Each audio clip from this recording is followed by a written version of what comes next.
ఇటువంటి సందర్భాల్లో రాజకీయం చేయడం కోసం ఎవరు ప్రయత్నం చేయకూడదు. ప్రజల్లో సంచరిస్తూ వారి తరపున కూడా ఇప్పుడు ఆర్ట్ ఆఫ్ లివింగ్ సంస్థ వారు ఎన్నో తీసుకొచ్చారు.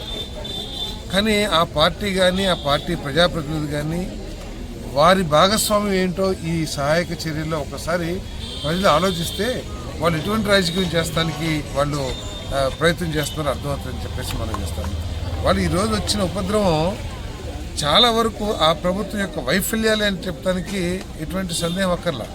ఎందుకంటే డ్రైనేజ్ ఇరిగేషన్ వ్యవస్థ అనేది మనం ప్రకృతిని గౌరవిస్తే ప్రకృతి మన గౌరవిస్తుంది.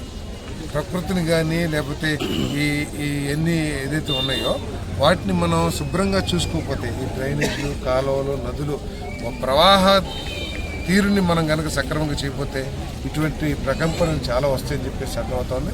గత ప్రభుత్వంలో ఇరిగేషను డ్రైనేజీ వ్యవస్థను పూర్తిగా గాలికి వదిలేస్తుంది. అసలు దాని గురించి ఎప్పుడు కూడా మీటింగ్లు పెడతాం కానీ అసలు ఏం చేయాలి ఏంటి అని కూడా ఎక్కడా రాదు. ఒకటే మాట్లాడతారు ఏంటో ముఖ్యమంత్రి గారు ఆ గేట్లు తెరవపోవటం వల్ల కృష్ణానదిలో వదలవు. ఏ విధంగా వదులుతారు?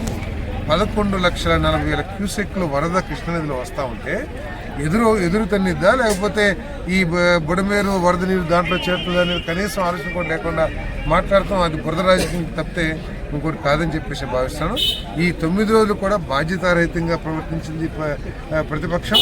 ఎక్కడ కూడా వీళ్ళకి భోజనాలు అందట్లేదు, లేదా ఇక్కడ మీరు చేయండి.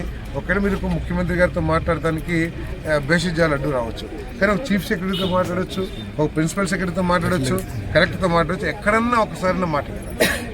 మీరు ఏ సమస్య గురించి అధికారులను కానివ్వండి లేకపోతే ఎవరిని కూడా సంప్రదించలేదు. మీరేదో రాజకీయం చేయడం కోసం ఏదో ఊరేగింపులాగా పెట్టారు తప్పితే ఎక్కడ కూడా మీ పాత్ర ఎక్కడ లేదని చెప్పేసి చేస్తామని అయినా కూడా వారి సహాయం అవసరం లేదు. కానీ ఇటువంటి బురద రాజకీయాలు మాత్రం చేయొద్దని చెప్పేసి మనం